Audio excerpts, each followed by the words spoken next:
క్షేత్రానికి భక్తుల రద్దీ భారీగా పెరిగింది.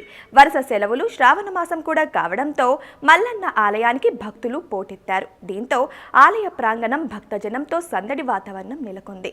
భక్తులు తెల్లవారుజామున నుండే పాతాళగంగలో పుణ్యస్నానాలు ఆచరించి శ్రీస్వామి అమ్మవార్ల దర్శనార్థమై భక్తులు క్యూ కంపార్ట్మెంట్లో బారులు తీరారు. శ్రీస్వామి అమ్మవారి దర్శనానికి సుమారు 5 గంటల సమయం పడుతోంది. భక్తుల రద్దీ పెరగడంతో ఆలయ క్యూ లైన్లలో భక్తులకు ఇబ్బందులు కలగకుండా ఆలయ ఈవో పెద్దిరాజు, ఆలయ అధికారులు ప్రత్యేక ఏర్పాట్లు చేశారు.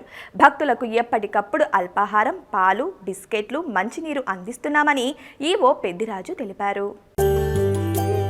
అద్భుత విగ్రహ అమరాధీశ్వర అగణిత గుణగణ అమృత శివ ఆనందామృత ఆశ్రిత రక్షక ఆత్మానంద మహేష శివ ఇందు కళాధర ఇంద్రాది ప్రియ సుందర రూప సురేష శివ ఈశ సురేష మహేష జనప్రియ కేశవ సేవిత పాద శివ పురగాది ప్రియ భూషణ శంకర నరక వినాశ నటేశ శివ పూజిత దానవరాశ పరాత్పర ఆజిత పాప వినాశ శివ సాంబ సదా శివ సాంబ సదా శివ సాంబ సదా శివ సాంబ శివ